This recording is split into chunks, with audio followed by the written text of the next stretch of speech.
Thank you very much for the introduction, Andrew. As Andrew has said, he's been a very regular visitor to Northern Ireland over the last number of years, and we've been doing our best to educate Andrew in our local ways and customs. And so I was somewhat perturbed to see that he began the conference this morning by dividing people up into orange and green groups. He did throw in a blue group towards the end, so at least he's picking up something in terms of neutrality, I think, Andrew. So it's good to see you've been listening to me over the years. I'm really here to talk to you about the perspective that the FE colleges have in terms of our interaction with the world of business and industry. And I suppose the message that I'm bringing to you is, I hope, a fairly positive one. I can't certainly pretend that the colleges in Northern Ireland have met all the challenges that were so eloquently expressed by Professor Medhat in his contribution. But I think in terms of the sector and the colleges, we are in a process of reinventing ourselves, both individually in terms of colleges and collectively in terms of the FE sector as a whole. And as that is the theme of what I'm wanting to talk about, I think I have to give some degree of background because I'm conscious of the fact that we do have visitors here from outside Northern Ireland, and indeed there may be people who will listen to the broadcast, a bit frightening prospect that in terms of what you say being recorded for posterity, but there may be people who wish to tune in. And from that point of view, maybe you'll forgive me if you're local if I do say some things that you're entirely familiar with, but I think a little bit of background about where we are in the system, and particularly how the changes in further education in Northern Ireland have allowed us, I think, to orientate ourselves in a very positive and constructive and open way towards the local business community. So I took as the subject for what I wanted to say, and have I got some?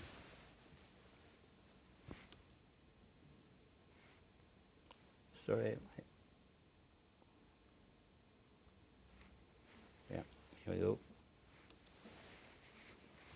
It's my first grappling with technology test.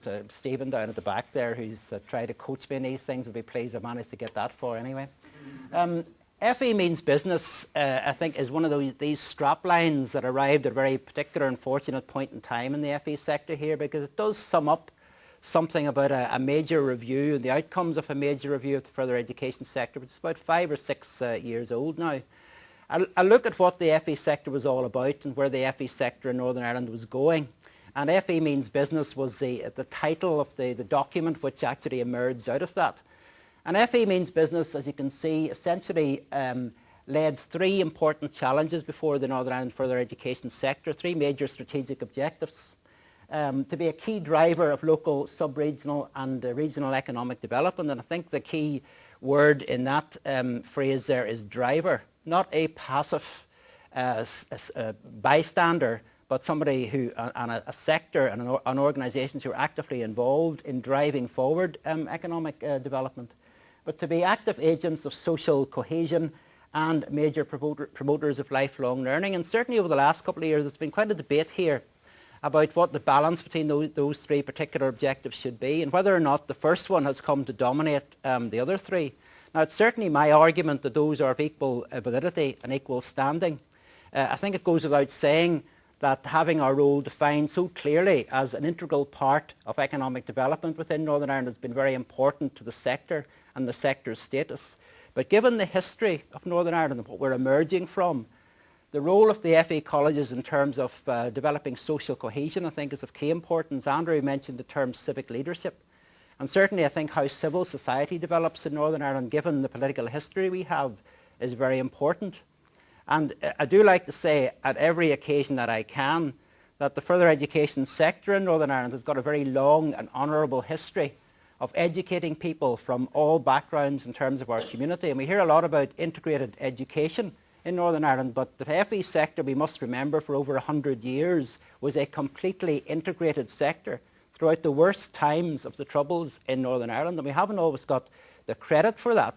But what I do think is it gives us a great foundation in terms of our developing civic role, which I think is very important. And there's also been some debate, I think, about whether or not an adherence to promoting lifelong learning is somehow at variance with what appears to be the predominance of the skills agenda currently.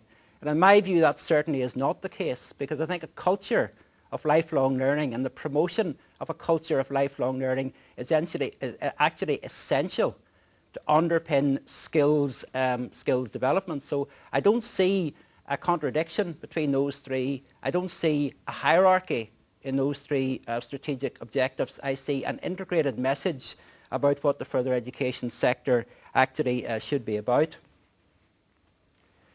So in terms of what the FE Means Business Review led to in Northern Ireland, one of the objectives was, one of the outcomes was the restructuring of the sector.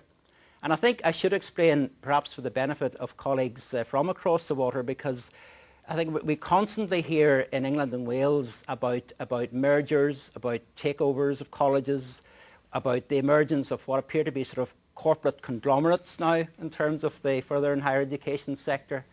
In Northern Ireland, what we had was a restructuring of the entire sector, which is different from negotiated mergers. It's different from takeovers of colleges, where a so-called successful college takes over one that's not so successful. What we had in Northern Ireland was the entire sector being reorganised, and that meant that the 16 former colleges of varying sizes became 6, and that we had the emergence of these new entities called regional colleges. So the restructuring was not an end in itself. The restructuring was actually a means to an end. And that end summarised, I suppose, in those three earlier strategic objectives. But certainly if we think about the business world, what we were talking about was creating colleges which had the resources, which had the clout, which had the standing, which had the size to be able to respond in a uniform way to the needs and demands of industry right across the whole of Northern Ireland. So we had 6 large institutions, and really I suppose we're in a process over the last number of years of learning to punch our weight in terms of what we are as important college organisations. But I think it's important to understand, if you're looking at Northern Ireland from the outside, that what we went through here was an actual restructuring of the sector for a specific purpose. And whether or not we're fulfilling, of course, what that purpose actually was, which was laid down for us, is something I suppose that I'd like to touch on in the rest of what I would like to say to you this morning.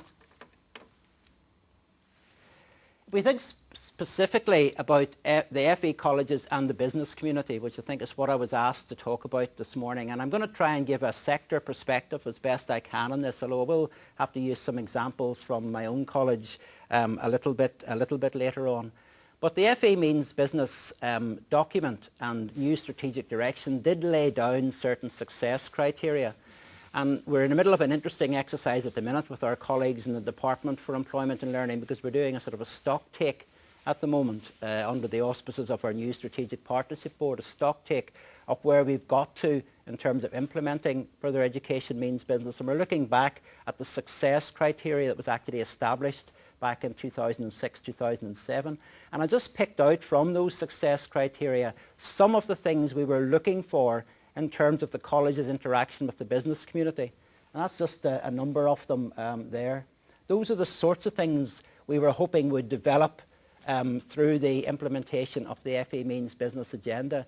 And at the minute we're sort of asking ourselves where we would go, of course, to look at the evidence as to where we've got in relation to those particular success criteria. I certainly have opinions in terms of how well we've developed along a number of those, and I'll say it's largely a positive message which I want to give you this morning. But it's interesting that we're currently in the business of actually taking stock in terms of whether we have, for instance, now got a better match between employee skills and employer demands. And I think there are certainly examples of good practice which would illustrate to me, and I hope to others in the sector, that we are making advances in this regard. And I think we've been making the advances because we've been advancing on 2 fronts. First of all, I think individual colleges have been taking very seriously their role and mission to be a key driver of local or sub-regional economic development. But I also think that the sector as a whole has been looking at how it exerts its influence and how it interacts with the business community in terms of the whole of Northern Ireland. And it's the sort of sector strategic development that I'd just like to talk about for a moment or two. Certainly all the colleges after the mergers looked at their structures, looked to see whether those structures actually allowed them to interact with their local business community in the most effective manner. Because certainly in my experience prior to that, it was sometimes a little bit confusing perhaps for the business community as to who they actually contacted in the college. And I think all colleges looked at their structures and beefed up those parts of the structures that would have constituted, you know, their business support activities, their economic engagement activities, whatever they actually called it. And names and titles and organisational detail changes.